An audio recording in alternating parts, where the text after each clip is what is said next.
Welcome back to the channel, everyone. Thank you so much for joining me.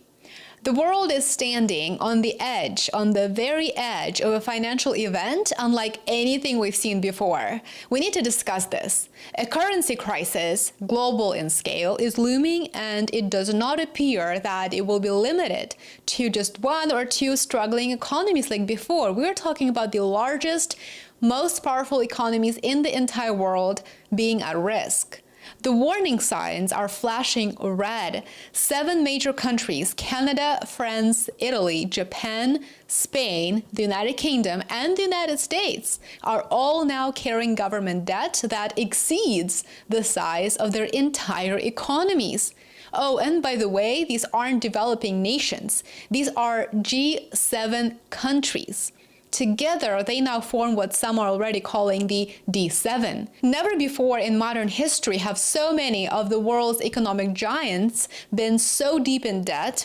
According to the International Monetary Fund, IMF, the D7's net debt minus financial assets, sits around 100% of GDP.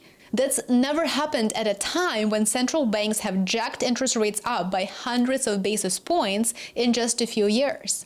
Borrowing has become dramatically more expensive, and it is creating a pressure cooker inside global credit markets. Investors are already growing uneasy, and cracks have started to form. The problem isn't just the size of the debt, it is how quickly the cost of that debt is rising, and that to me is the biggest issue here. Governments are rolling over trillions in existing bonds. Every time they do that, they're paying significantly more in interest. In the United States, yields on 30-year Treasury bonds are approaching 5%, thus pushing the US Treasury to borrow more. And when they sell a country's bonds, they also dump, its currency. And this is how currency crises begin. Devaluations have happened before. This is not a new thing. Let's think about France in the 1950s, the UK in the 1960s, and then Italy in the 1990s.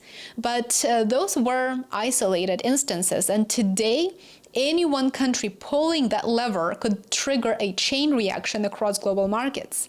Because here's the dark reality. The D7 countries, or the G7 countries, if you'd like to call them that still, they owe money in their own currencies. And that means that they can choose to inflate their way out of trouble, of course, which involves printing more money to shrink the real value of their debt.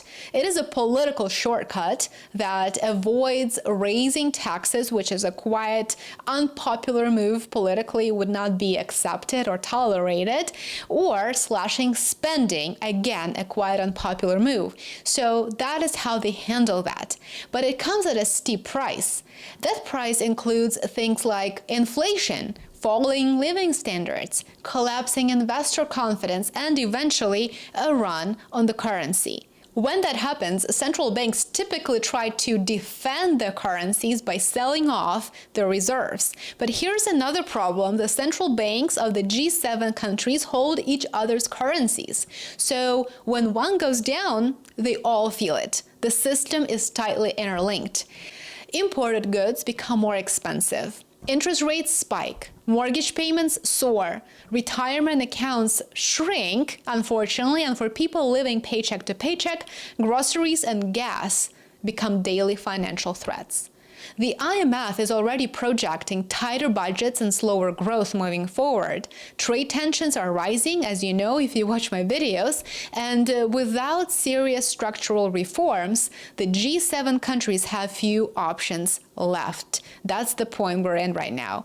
The debt is too large to grow out of. The politics are too broken to cut spending, and raising taxes in this environment would only risk tipping economies into a complete and utter disaster.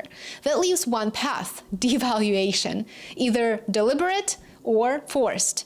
When currencies fall, they take everything with them. Remember, they do take everything with them. Wages, savings, investments, trade. The world isn't ready for a simultaneous collapse of its most trusted currencies, but that is exactly what we're heading toward. The Asian and Russian currency crises of the 1990s shocked the world, but will this time we are actually being warned and we need to prepare. The question now is whether governments will act before markets force their hand, and if they don't, well, the fallout will be global and it will be historic.